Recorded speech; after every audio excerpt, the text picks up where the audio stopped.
Nigeria, the largest economy in Africa, boasts of a GDP of 477 billion US dollars. Although Nigeria relies heavily on imports to meet its food and agriculture production shortfalls, data on Nigeria-Uganda trade remains limited. We stimulate markets. So the data will be scanty, definitely, because it's not a route that is served directly. It's not a route that comes even through Entebbe, but the market is going through other airports. So if they can go through those airports, why not Uganda?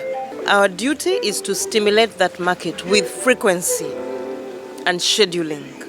For the women supported by UNDP to showcase their products in Nigeria, this route is a shot in the arm for their businesses. But Uganda Airlines coming in and bridging the gap, which is the immobility to transport goods, is a milestone. And it's our link to the huge West African market that so many other businesses, coffee, vanilla, tea, can also tap into. Uganda Airlines Cargo and Logistics Manager Maurice Ongwech says they've created policies that are aimed at stimulating Ugandan exports. You look at Entebbe and look at Nairobi. There is so much freight moved out of Nairobi at lower cost per kilo, and we are talking perishable freight, into the same markets that our exporters move their freight into. But today, from the time of our inception, the price has come down to about $1 per kilo, and all these airlines are charging about the same. They are charging about the same. And the question would be, why are they charging about the same? It's because a new player came into the market. This new player has a mandate to make profit, yes, but the new player also has an additional mandate as the national carrier. Increase and support to exports. We must move our exports out into the market. For us to be competitive, we must support local enterprise. Uganda Airlines is deploying the Airbus A330-800 neo aircraft on this route, and plans to open more routes are in advanced stages. The airline CEO Jennifer Bamturaki, however, says there is a need to address the fleet gaps. It's a good conversation.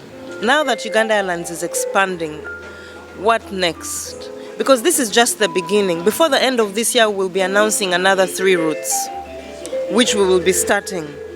And it's going to become very clear that there's need for more aircraft. So yes, the mid-range, yes, it's needed. Sam, if you notice, on this route of Lagos, in the beginning, it's going to be a route that will probably have below capacity, which is too big also for the Airbus. So it's a route that will need, in the beginning, to have a mid-range aircraft.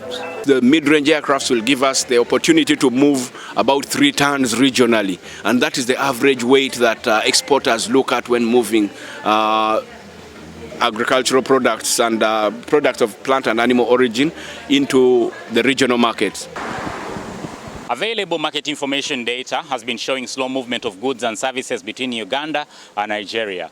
But with the opening of this direct route from Entebbe to Nigeria, many anticipate that this is bound to change and open up the wide East African market to the Nigerian market, boosting of a population of 200 million people. And a GDP that is anticipated to hit 500 billion US dollars, according to the IMF, in the next 1 year. Ssenono, UBC TV News, in Lagos, Nigeria.